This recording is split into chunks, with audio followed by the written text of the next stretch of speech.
कल के वीडियो में कुछ बातें रखी थी मैंने, जिसमें शायद कहीं मैंने कहा था कि अपने विचारों पर अगर ध्यान दे व्यक्ति तो बहुत कुछ याचना, दया और योग इत्यादि करने की आवश्यकता नहीं होती है। आपके विचार ही आपको उस ब्रह्म तक, उस ब्रह्म को जानने तक, समझने तक पहुंचा देते हैं। इस पर कुछ टिप्पणियां इस तरह की मिली कि जैसे मैं योग को किनारे कर रहा हूं और योग का कोई विधान नहीं है। कुछ इस आशय से मैं अपनी बात को कह रहा था। उन लोगों का ऐसा विचार था। दरअसल शब्द के साथ यही एक दिक्कत है कि उसके अनेकार्थ हो जाते हैं और व्यक्ति अपने अपने ढंग से अपनी अपनी समझ के अनुसार उसको लेने लग जाता है। व्यक्ति का होना ही योग है।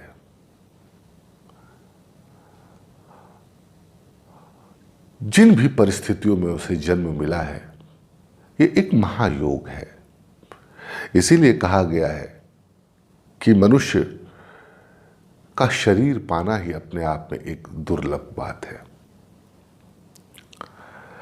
तो अगर यह एक दुर्लभ बात है तो वह दुर्लभता जो हमें प्राप्त हुई वह योग के ही तो अधीन है। इस बात को अगर समझ लिया जाए तो कुछ और अतिरिक्त करने की आवश्यकता क्या है, पर क्योंकि हम समझते नहीं तो कुछ अतिरिक्त जोड़ा जाता है। विचारणा ने, विचार की कसौटी ने, जो लोग दर्शन के विद्यार्थी हैं वो जानते हैं कि एक जमाने में हीगल, जो कि पाश्चात्य देश के खासकर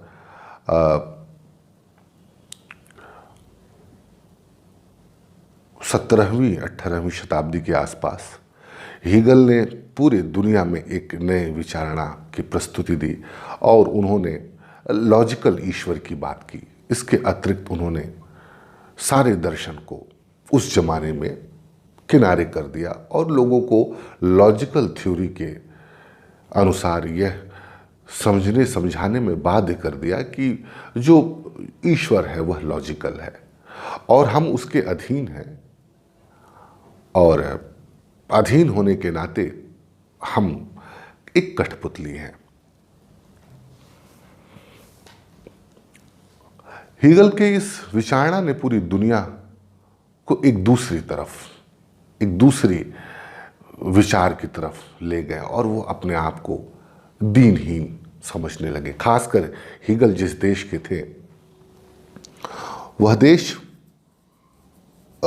तत्कालीन समय में तकरीबन 11-12 छोटे छोटे राष्ट्रों ने उस पर कब्जा कर रखा था और वहाँ के लोग मानते थे कि हम तो उसी प्रभु के अधीन है। यह जो गुलामी है, यह गुलामी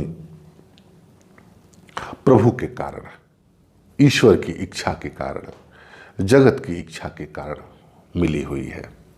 फिर बाद के समय में नीत्शे आते हैं और नीत्शे एक नए दर्शन को प्रारंभ करते हैं और प्रोफेसर नीत्शे अपने विद्यार्थियों के बीच इस प्रश्न को बार बार उठाते हैं। नीत्शे की एक अलग दार्शनिक प्रणाली है, उधर मैं अभी फिलहाल नहीं जाना चाहूँगा। और हीगल को बहुत ही विभिन्न तर्कों के द्वारा इमोशंस को महत्वपूर्ण मान करके, व्यक्ति के होने को महत्वपूर्ण मान करके एक नई दार्शनिक प्रणाली का शुभारंभ करते हैं। पाश्चात्य देश की मैं बात कर रहा हूं। भारत में योग को लेकर के जो चर्चा है वो दो धाराओं से उसे समझा जा सकता है, लेकिन मैं यहां तीसरी बात कह रहा हूं।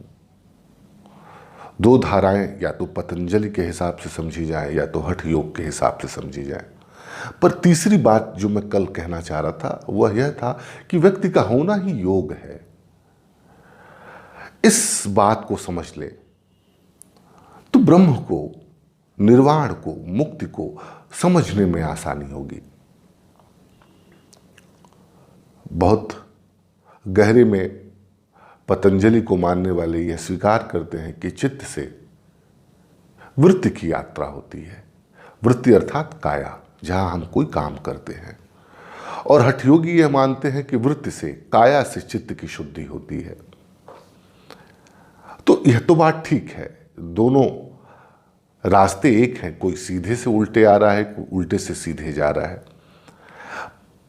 पर इन दोनों का अनुभव करने वाला जो व्यक्ति है वही तो योग को समझ सकेगा, और अगर समझेगा तो उसको अनुभव करने के लिए, अनुभव करने के बाद वह अपनी इन बातों को जिस भी माध्यम से व्यक्त करेगा, वह माध्यम क्या होगा? वह माध्यम क्या, जो हठ योग में जो षठ योगों की चर्चा की गई है, जिसमें नेति इत्यादि, कपालभाति इत्यादि हैं, क्या वही माध्यम अगर हमें मिल जाए और हम कुछ अनुभव कर लें, तो वो अनुभव हम किसके लिए कर रहे हैं? अपने लिए कर रहे हैं।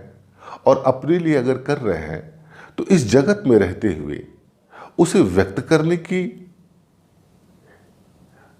बाध्यता तो रहेगी ही रहेगी। और यह बाध्यता क्या योग की बाध्यता नहीं है, निसर्ग की बाध्यता नहीं है कि आप जो कुछ अनुभव करते हैं उसे व्यक्त करना ही पड़ता है? कुछ ऐसी व्यवस्था प्रकृति ने बना रखी है। तो बीच में हमारे यहां भारत में योग को समझने के लिए शब्द विधान, वाक को महत्वपूर्ण माना गया। यह जो वाक है वह क्या है? वाक जो हम बोलते हैं, समझते हैं, जो ध्वनि है, जो आपकी क्रिया की सबसे सूक्ष्मतम अभिव्यक्ति है, वह वाक के द्वारा प्रकट हो सकती है। तो नानाविध उपायों को ध्यान में रखते हुए उनको शब्दों में पिरोया गया, उनको सूत्रों में पिरोया गया, उनको उपनिषदों में पिरोया गया, उनको विभिन्न कलाओं में पिरोया गया, और उसके विभिन्न माध्यम हमारे सामने उपलब्ध हुए। मामला अगर केवल मुक्ति का हो तो यह बात तो ठीक है कि अनुभव में आ गई बात और बात खत्म हुई। पर यह जीवन, यह निसर्ग केवल अनुभव तक ही सीमित नहीं है। इस अनुभव को व्यक्त करने के लिए, इस अनुभव को क्रिया में लाने के लिए आपको अपने शरीर, आपको अपने चित्त और आपको अपने वाक, अपने शब्द के अधीन होना पड़ेगा। तो यह जो अधीन होना है, यह अगर नेगेटिव अर्थ में ना लिया जाए, हम अधीन शब्द को हमेशा नेगेटिव अर्थ में लेते आए हैं, पर किसी के अधीन होने का अर्थ योग भी तो हो सकता है। आप किसी से जब युक्त होते हैं, जब किसी से संयुक्त होते हैं, तो युक्ति में अधीन होना उसका प्राण है, वह उसका स्वभाव है। जैसे एक शब्द है विकृति। अब विकृति को आज बहुत ही नेगेटिव अर्थ में लिया जा रहा है। एक समय में विकृति शब्द का आशय विशेष कृति के रूप में था, पर आज विकृति नेगेटिव अर्थ में लिया जा रहा है। यही अधीन शब्द के साथ हुआ। अधीन शब्द को परतंत्रता के अर्थ में लिया जाने लगा। अधीन शब्द को योग के अर्थ में अगर समझा जाए, युक्त के अर्थ में समझा जाए, संयोग के अर्थ में समझा जाए, तो बात बड़ी सीधी सादी हो जाती है। तो पतंजलि को समझना हो, चित्तवृत्ति के निरोध की बात हो, या सकल काया के को शुद्धि की बात हो, दोनों रास्ते एक है। एक शीर्षासन किया हुआ है और एक सीधा बैठा हुआ है। अब जो जिसको मानना है वो उसको प्राथमिक तौर पे मान करके अपने काम को आगे बढ़ा सकता है।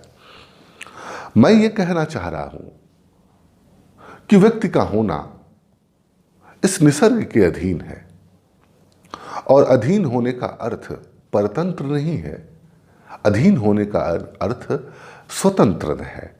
यह स्वतंत्रता है, अधीनता की स्वतंत्रता है, जहां व्यक्ति को केवल इतना भर करना है कि अपनी चेतना और अपने जीवन को, अपने शब्द को, अपने कर्म को वह एक दर्शन की तरह, एक दृष्टि की तरह, एक सुरति की तरह देख भर ले, बात हो जाएगी।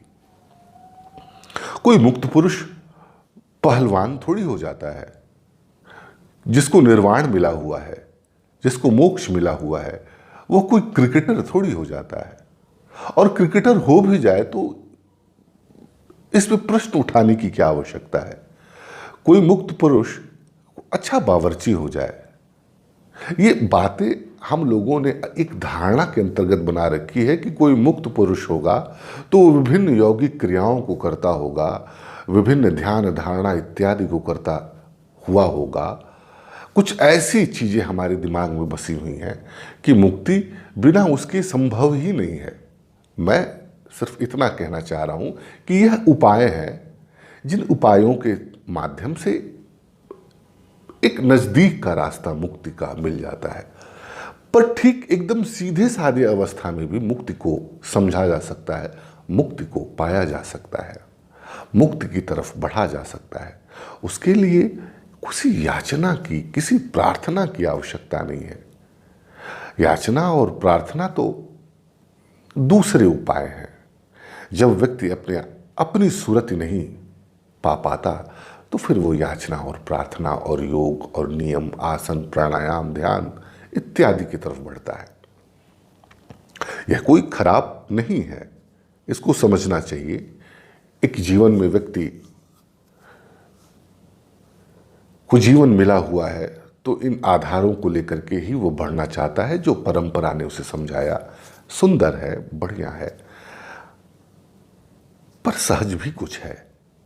और सहज की तरफ अगर हमारे कदम बढ़ सके तो बहुत कुछ से हम बच सकते हैं, बहुत कुछ करने से बच सकते हैं, अपना समय बचा सकते हैं और मुक्ति की तरफ बढ़ सकते हैं। आज इतना ही। साधु।